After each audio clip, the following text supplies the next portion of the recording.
C'est une ville nouvelle qui sort de terre. Au sud de Fort Myers en Floride, ce n'est pas un énième golfe qui commence à se dessiner, mais une cité qui se veut exemplaire. Chaque bâtiment dispose de l'énergie solaire. Babcock Ranch est la première ville des États-Unis alimentée entièrement par cette énergie et ses 343 000 panneaux. Une ville idéale où les premiers habitants sont enthousiastes. Ne cherchez pas de climato-sceptiques, ici tout le monde se dit défenseur de la planète. Il n'y a aucun endroit comme ça dans le pays. Je n'ai jamais vu ça. Le développement durable, c'est notre seule façon de faire si on veut respecter l'environnement. Les concepteurs ont tenu à reproduire nos centres-villes à l'européenne, où l'on peut marcher d'un point à un autre. Les bâtiments se font face pour le plus grand plaisir des premiers résidents. Ça, c'est le tout début de notre centre-ville. Derrière moi, c'est le futur centre de santé et la salle de sport. Ici, on a un petit café où on peut aussi acheter des glaces et là, c'est la supérette. Enfin, là, on peut louer des vélos et des petits bateaux pour le lac. Dans cette ville qui se veut exemplaire, on a même imaginé un Wi-Fi écologique avec ses arbres et ses panneaux solaires qui permettent d'alimenter le circuit électrique et donc de recharger son téléphone intelligent, d'accrocher également un Wi-Fi et tout cela sans empreinte carbone. Quant à l'eau de la ville, elle fonctionne en circuit fermé. Elle est entièrement recyclée. Des puits alimentent la distribution d'eau et une station d'épuration a été spécialement construite. Le pari est de démontrer que ce concept presque utopique n'empêche pas le grand confort à l'américaine. Pas question d'abandonner la piscine. Mais pour réduire son empreinte carbone, il faut accepter de vivre dans 160 mètres carrés quand une famille moyenne vit plus facilement dans 250 mètres carrés. Donna et James vivent pour la première fois de leur vie dans un espace aussi petit. Ils n'ont pourtant pas hésité.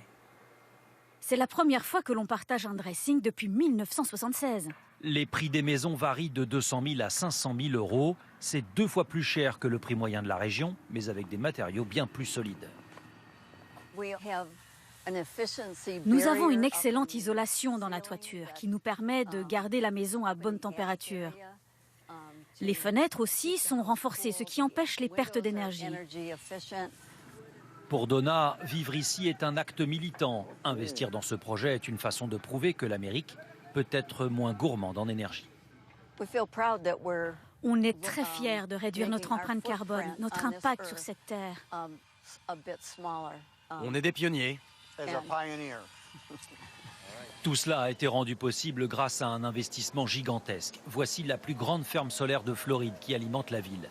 L'homme qui est derrière ce projet fou, Sid Kitson, est un ancien joueur de foot américain. Nous avons créé cela pour en faire un modèle d'avenir aux États-Unis. Nous voulons prouver que le développement durable et la préservation de l'environnement ont non seulement un sens pour la planète et les futures générations, mais aussi que ça marche d'un point de vue économique.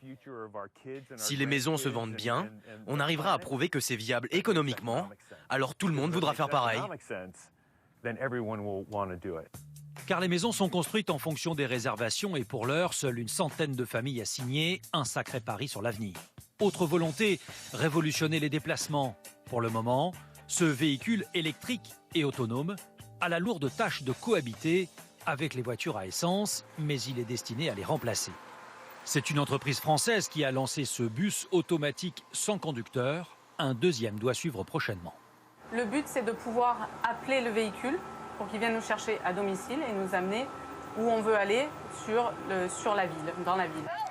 Pour atteindre l'objectif de 50 000 habitants, les concepteurs ont fait construire une école publique et gratuite qui affiche déjà complet. Ici, l'enseignement est orienté vers les sciences et la planète. Aujourd'hui, au menu, cours sur le gaz de schiste et ses conséquences. Vous vous sentez concerné par l'environnement? Qu'est-ce qui vous inquiète le plus? Moi, c'est la survie des animaux. Moi, j'ai peur de tous les produits chimiques qui finissent dans notre eau potable.